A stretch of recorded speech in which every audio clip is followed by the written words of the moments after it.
What's up, everybody? This is your channel TFD coming back with another video. And man, let's talk about what's really going down with Caitlin Clark and the Indiana Fever after that wild win over the Seattle Storm. Guys, for this one, we're taking it all the way up to Seattle. Let's get it, let's go. Aliyah Boston. Kelsey Mitchell lead Fever over Storm as Caitlin Clark scores a season-low 6 points. After a rough couple of games, the Indiana Fever capped off a 3-game road trip with a much-needed win, cruising to a 94-86 win over the Seattle Storm in front of a rowdy full house at Seattle's Climate Pledge Arena. Indiana led by as many as 19 points in the matchup, as the Storm struggled to cut into the lead. The Fever were without DeWanna Bonner, who's been absent for weeks amid reports that she wants out of Indiana. And for much of the game, Indiana was playing without much fire from star guard Caitlin Clark, who put up a season-low 6 points.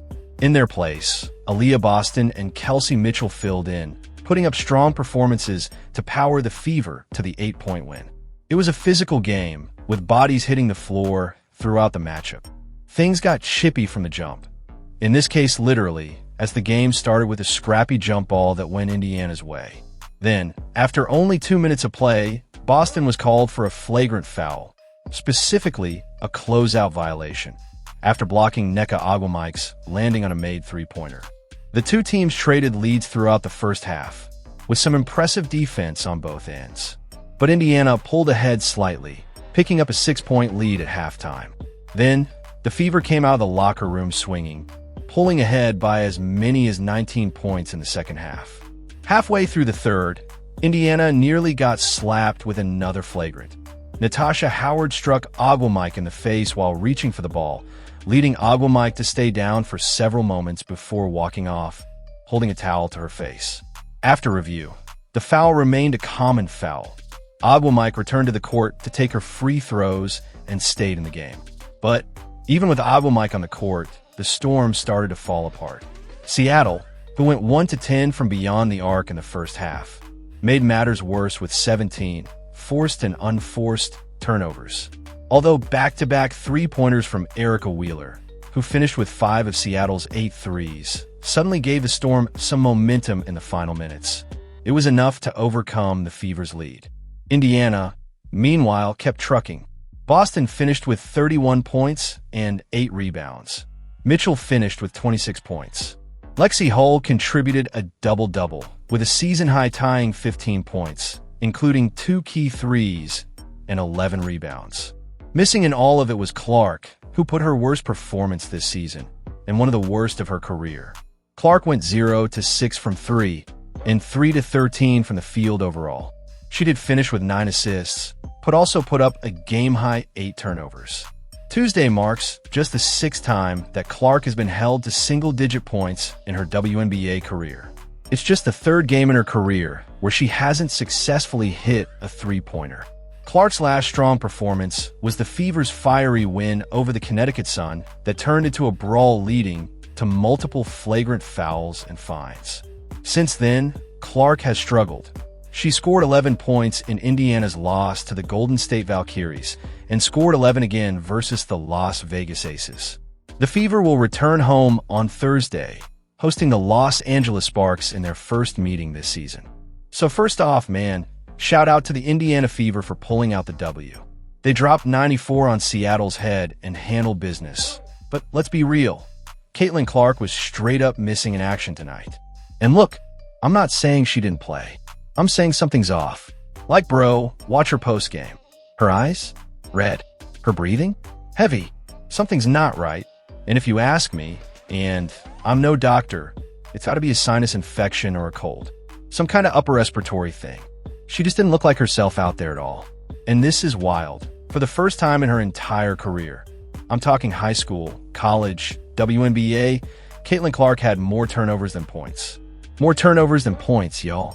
That's not just bad. That's historic in the worst way. Now, thankfully, Aliyah Boston and Kelsey Mitchell came to play. If it didn't, bruh, this could have easily been loss number 3 in a row. Aliyah Boston saved the night. Again. And don't even get me started on the DeWanna Bonner drama that's been brewing. We'll get into that in another video. But trust me, the Fever been dealing with some off-court mess too. Anyway, Aliyah Boston, she's been cooking. Let me give you all the receipts. Tonight, 31 points, 8 boards, shot 72% from the field.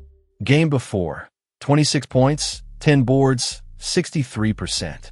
Game before that, 17 points, 7 boards, 63% again. She's averaging a career high 15 a night on 61% shooting. That's elite. Now I told y'all, before the season even started, stop sleeping on Aliyah Boston.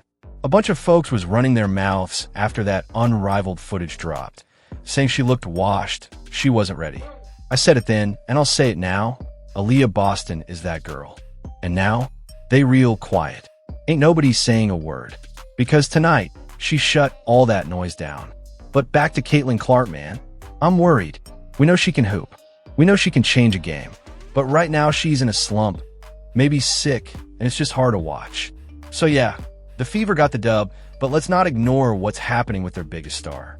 We'll be watching closely, but until then, shout out to Boston, shout out to Kelsey, and shout out to Lexi Hull for hitting some clutch shots when it mattered.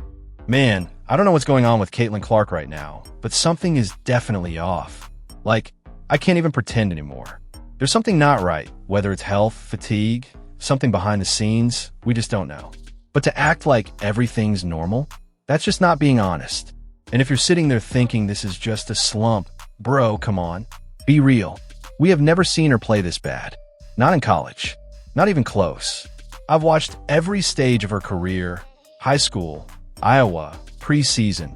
This ain't her. This is something else. And I know folks were talking while last week like, maybe she needs to sit a game or two, and I brushed it off.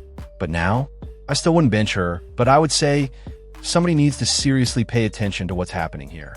Her confidence is off. Her shot is broken right now. And something just ain't adding up.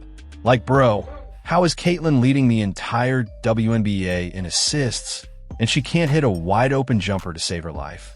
That don't even make sense. I'm telling you, this ain't normal. Tonight was rough. I didn't even want to check the box score. It was that bad. I was sitting there like, please don't be single digits. But yeah, she had 4 points. 4. And went like 6, 4, 19, and 0. 4, 3 from 3. That's not just a slump, man. That's something deeper.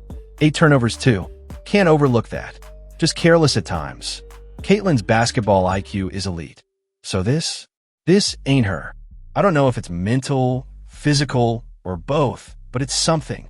Now don't get it twisted. This was still a great team win. Aliyah Boston, absolute monster. 72% shooting? That's straight MVP level stuff. She carried us tonight. And shout out Lexi Hull too. 15 points, 11 boards. That's hustle. That's grit. Dantas gave us solid minutes too. 10 and 5 off the bench. So yeah, they held it down. But man, Caitlin's got to figure this out soon. I say this with love because I'm rooting for her, but I'm also going to keep it real. This ain't the Caitlin Clark we know, and we can't ignore that. Let me know what y'all think in the comments. Do you think something's going on behind the scenes? You think it's injury, illness, pressure? I'm all ears. I just hope whatever it is, it gets figured out. Fast. Fever time! Bow, bow, bow!